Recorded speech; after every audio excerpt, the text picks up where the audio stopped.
When the boogeyman goes to sleep every night, he checks his closet for Chuck Norris. With his iconic jokes and I don't care attitude, Chuck Norris is one of the funniest celebrities in Hollywood. These are the moments his zero-filter left celebrities with nothing to say. So I went in, and I bent down, and I petted him, and all of a sudden, you heard this like that. So the trainer says, get up very slowly and back up. So the tiger did. He slowly got up and backed out. One of the best moments was when Rosie asked Chuck Norris if he could beat Van Damme and Steven Seagal in a fight, and he had a really interesting answer. What about the other sort of tough guy movie karate guys like Jean-Claude Van Damme and Steven Seagal, who could beat up who? That is probably the most common question asked of me. It is? You know, it's a... Darn, I gotta come up with better questions. Well, the thing is, it's hard to say. You know, Jean-Claude, when he first came over from Belgium, he trained with me for a year and a half. And, but the thing is that I was a professional fighter for about 12 years, so I know what it's like to be in the arena and facing off. They're just actors. Well, no, they're martial artists too. Oh, they are? Yeah. Could you beat them? I'm not going to answer that. No, I mean, just between you and me. I won't tell anyone. Just, you know, just between you and me. I'd kick their butt. Oh, really? He said that he thought they would probably win. The Way of the Dragon became one of the most iconic movies of all time, but Chuck Norris didn't say yes to the role that easily. He had a few special requests before joining the film, which made it even more legendary. You were in one of Bruce Lee's great movies. Return of the Dragon. Return of the Dragon. Yeah. And this is a famous, famous fight scene that you had with Bruce Lee. I still consider it a classic. It holds up. I watched it today, and you know they've advanced fight scenes so much. Yeah. But this really holds up. It's an amazing fight scene. Well, I think the main reason, Bruce was really ahead of his time. And I worked out with Bruce Lee, and I worked out for 3 years. That's when I held the world title. And then he went to Hong Kong to pursue his movie career, did a couple of movies, very successful. So he called me up and said, you know, I want to do a movie with a fight scene that everyone will remember called Return of the Dragon. He said, would you come over and do the fight scene with me? I said, well, do I have to lose? He says, yeah, you have to lose. So I said, all right. So I went over there, and you know, I'd seen his first 2 movies. I said, you know, the guys you fight don't even have a chance. I mean, they don't even touch you, you know? And he said, no, we'll make this a seesaw battle.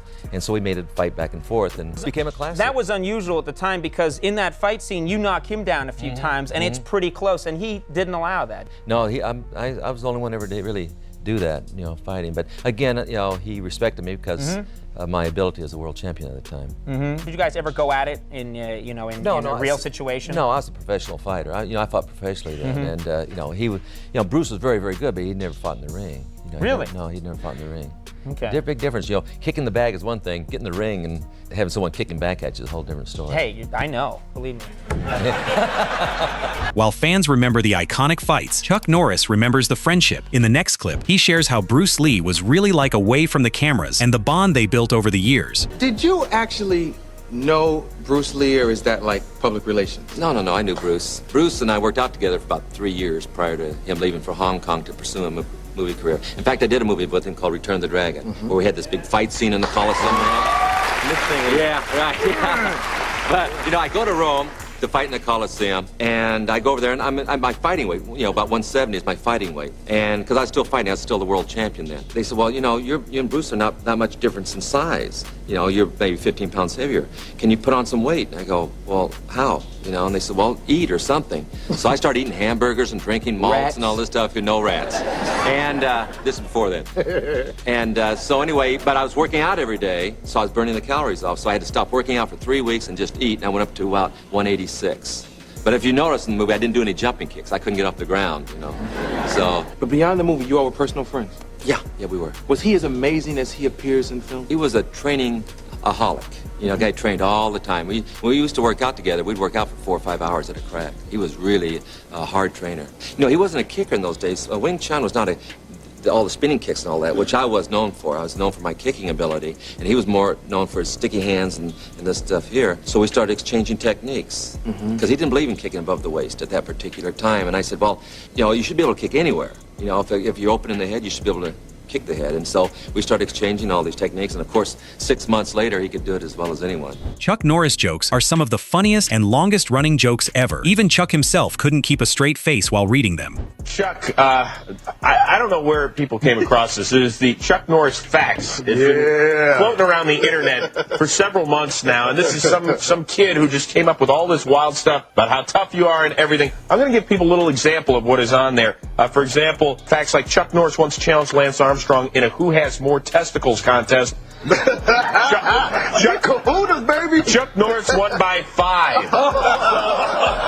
There are no steroids in baseball, only players Chuck Norris has breathed on.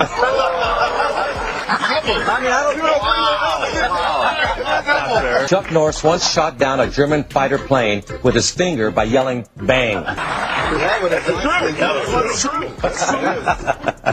Chuck Norris doesn't churn butter. He roundhouse kicks the cows, and the butter comes straight out.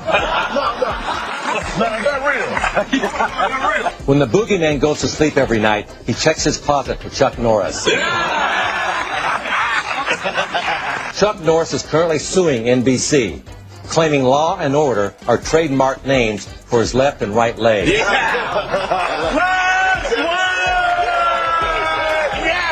Chuck Norris's tears cure cancer. Too bad he never cries, ever. Oh, man. Now, I guess here's my favorite one, though. Oh, you got to say Here's my favorite one. Yeah. They wanted to put Chuck Norris's face on Mount Rushmore, but the granite wasn't hard enough for his beard. Yes! Guys, let's hear it for Chuck Norris!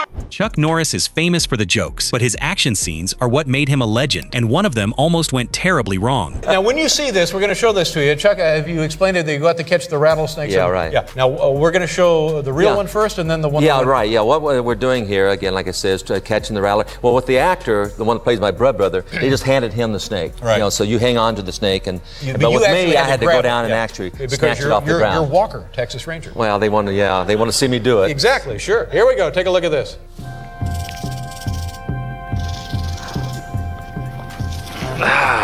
Hey there. Yeah. So now that looks fine. Yeah, but now we'll show you what really happened in slow motion. All right. Watch this very carefully. Slow motion. There's his hand. There's Walker's hand. The right hand. There's the snake. Yeah. There you go. Yeah. The audience is beside Yeah, he got me. In this next clip, Chuck Norris tells the story behind one of the most iconic fight scenes in Hollywood history and how a simple phone call from Bruce Lee made it happen. It all began with Bruce Lee. Bruce came to New York when I fought for the world title at Madison Square Garden in 1968. And we decided to start working out together in Los Angeles, which we did for over 2 years. And then he left for Hong Kong to pursue his movie career. And I didn't hear from him for like 2 years. And then out of the blue, he calls me. He says, "Chuck, I've done 2 movies in Hong Kong, and they're very successful. I want to do a movie now with a fight scene that everyone will remember. And I want to do it in the Colosseum in Rome, like 2 gladiators fighting. And I want you to be my opponent." So kiddingly, I asked Bruce, "Well, who wins, Bruce?" He says, "I win. I'm the star of this movie." So, which I knew he was going to say. And I said, "Yeah, I see. You want to beat the world champion," because I held the world title at the time. He says, "No, I want to kill the world champion."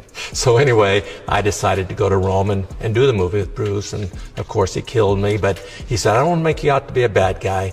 When I kill you, I'm going to put your uniform across your chest and put your belt there." So it's like 2 gladiators fighting each other.